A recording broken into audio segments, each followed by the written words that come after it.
congratulations, Mikel. The guys have been full of praise, talking about the slickness of your passing, the swagger with which you played. What did you like about it?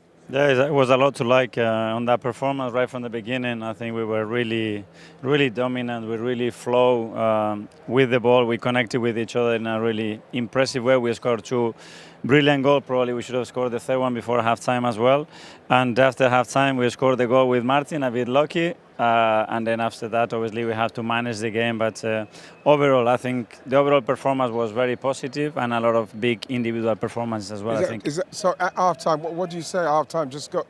We need to go for the third goal. Yes. And we know that this is the Premier League and the 2-0 doesn't give you any comfort or confidence to close the game. So that's what we wanted to do, and I think we've done it. Yeah. And credit to the team. Mikel, it feels like the first time I was talking to Martin Ødegaard, that combination of Saka, Ben White and Ødegaard on that side, it's a brilliant combination and it really works well together. They played together quite a bit 2 years ago and then obviously last season.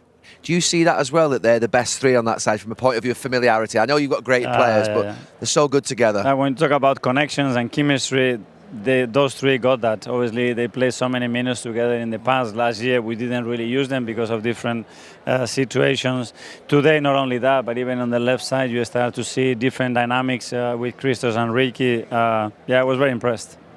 Mikel, I want to ask you about your fullbacks and how much sort of license you give them to go forward and you know, pop up in different positions. I mean, Ben White's got an assist tonight, but Calafiori as well. But especially Calafiori, you know, you think of, he got to goal last weekend, he set up a goal tonight. Can you give us a little bit of insight in where they're allowed to go, where they're allowed to roam? So often they find themselves between the lines. Yeah.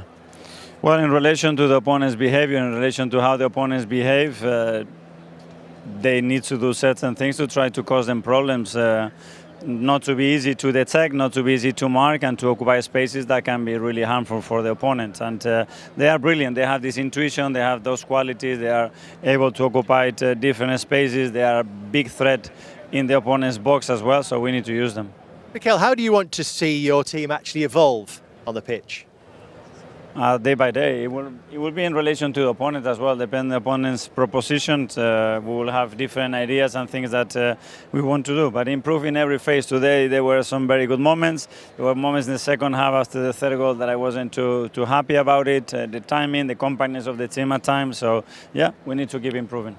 You've obviously brought in Esri Konsa today to add to Bruno Guimaraes and significance on this particular question because they're two players who are 28 years old. A lot of other clubs will shy away from spending money on that age player. Why do you see that as an opportunity? Because we look at the squad as a whole, and in the defensive line we have a really young defensive line.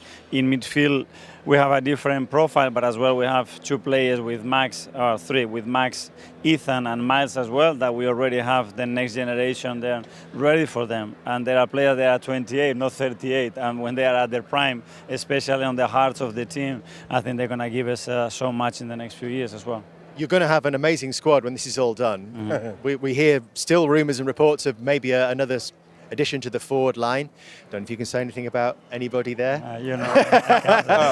How are you going to keep everybody happy? Winning. I think winning helps always, and making sure that they earn the right to play on the pitch, which is the best way to do it. And last season we have an incredible experience because everybody accepted the role on the day, and then I think we scored the most goals from the finishes than any other team. So these are the things. If it's a collective purpose, we know to play for competition every 3 days, otherwise we're not going to do it. So otherwise they will complain if they play 55 games and every 3 days. So try to keep them happy, but that's a collective effort, not only mine. We look forward to seeing you manage it all. Mikel, thank you so much. Good start. Thank you, man. 3-0 victory, and they are up and running. It's going to be some battle, isn't it, getting in the Arsenal team this season? Well, that's what's got to happen.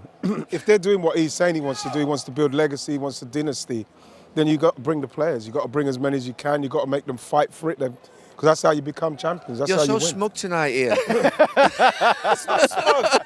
It's not smug.